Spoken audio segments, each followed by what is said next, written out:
Caleg itu ada saksi di TPS, partai ada saksi di TPS, capres, cawapres, kandidat ada saksi di TPS ada Bawaslu, aparat juga ada di sana, terbuka untuk diambil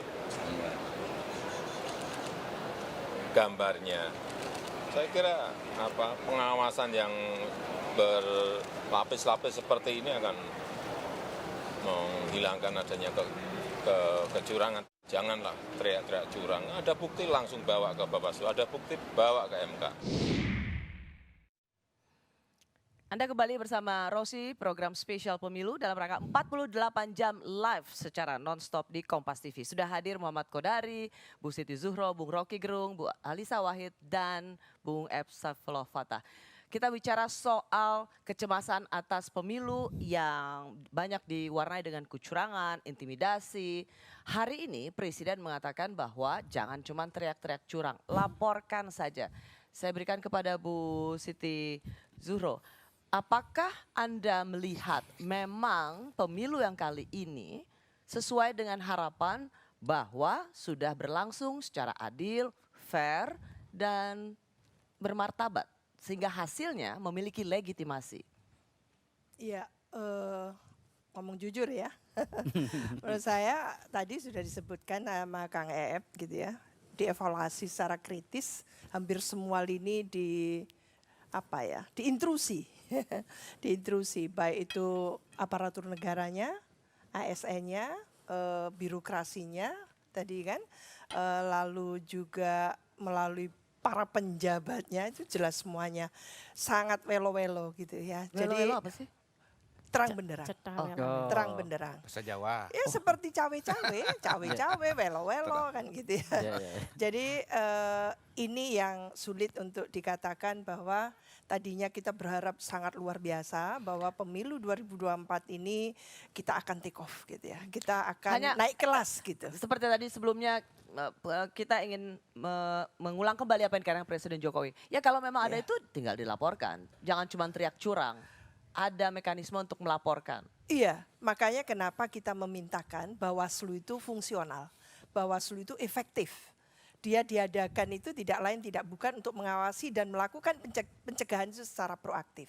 Itu kan, dan sejak 2016 sudah dikuatkan peran dari Bawaslu. Maka kita harapkan dia itu juga turun, tidak hanya menunggu laporan tidak, harus turun dia gitu, mencegah gitu ya, mengawasi langsung.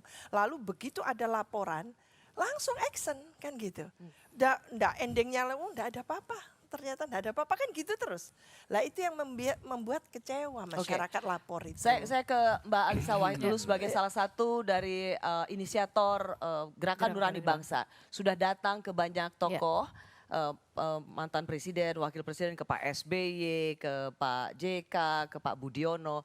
Dan menyerukan supaya pemilu ini adil, fair, dan lain sebagainya. Apakah situasi ini sudah seperti apa yang diharapkan oleh para tokoh di Gerakan Nurani Bangsa? Belum, tapi sebelum itu saya tertarik tadi dengan pembicaraan di segmen sebelumnya ya. Kita tuh sebetulnya 02-nya siapa sih kok dari yang tadi yang kita omongin Pak Jokowi? Iya. Karena Jokowi effect. Nah, itu dia gitu. Makanya kalau kita kemudian bicara tentang pemilu ini, ternyata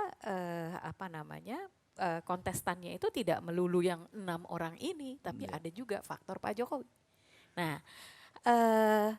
sekarang kalau bicara soal puas atau tidak, saya tadi sore bertemu dengan para sesepuh ini dari Gerakan Nurani Bangsa. Kami sepakat bahwa sebaiknya kita menunggu prosesnya sampai penetapan. Negara punya sudah menyiapkan perangkatnya begitu ya untuk proses ini. Ini tadi udah ributnya udah seakan-akan udah final banget gitu.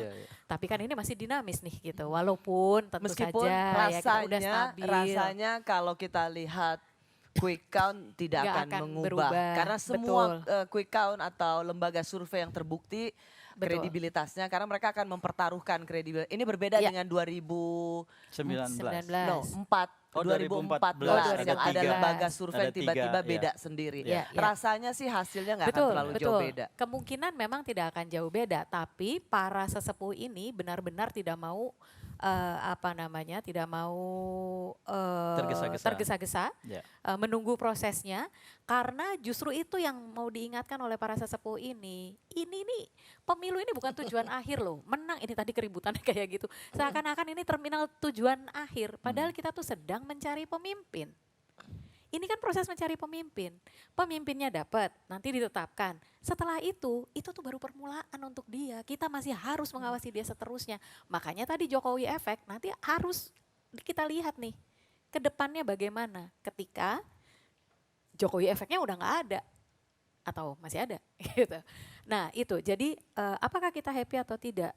Secara clear para sesepuh ini Romo Magnis, Pendeta Gomar Gultom, Pak Eri Riana, Pak Makarim Wibisono, Ibu Karlina Supeli dan lain-lain ya, Ibu Sinta Nuria, Pak Quraish Shihab segala macam itu tetap melihat dalam hal bermartabatnya kita masih punya persoalan.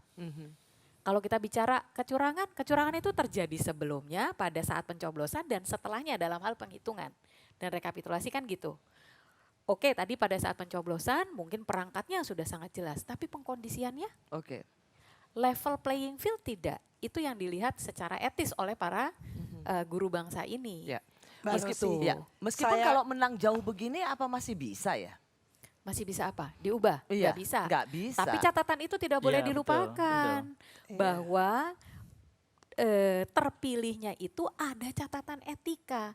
Tadi silent majority memilih karena apa sih? Apakah benar-benar karena pilihannya atau karena ada pengkondisian? Itu kan yang harus dicek sekarang gitu. Makanya para sesepuh ini berhati-hati soal ini karena nanti sengketa segala macam kan akan menunjukkan. Oke.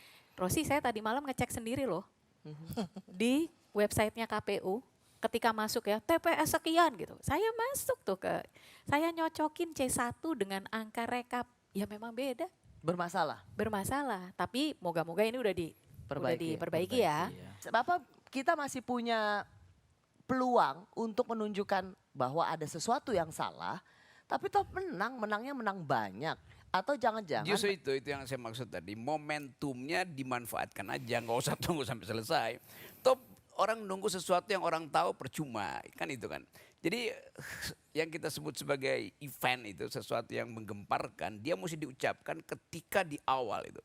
Jadi mestinya jangan minta kita masyarakat sipil yang protes itu.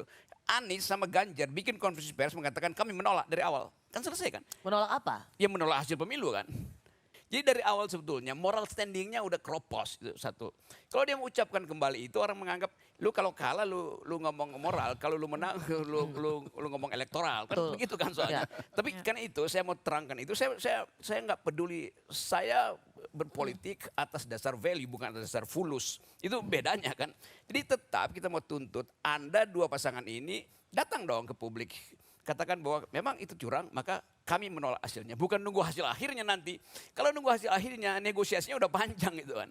Itu udah ada masuk angin. bocor halus ke Ganjar atau bocor gede ke Anies. Lalu ada transaksi kecil-kecil. Nasdem pasti merasa udahlah udah kalah yang mending mendekat lah kira-kira begitu kan. Demikian juga beberapa fraksi di PDIP yang nggak mau sprindiknya dikeluarin oleh Jokowi dalam satu semester ini kan. Kan tetap kita mesti hitung bahwa ini nih bangsat-bangsat ini memanfaatkan pletora masyarakat sipil untuk cari pembenaran moral. Dia yang mesti katakan di depan tuh, kami akan tolak hasil itu.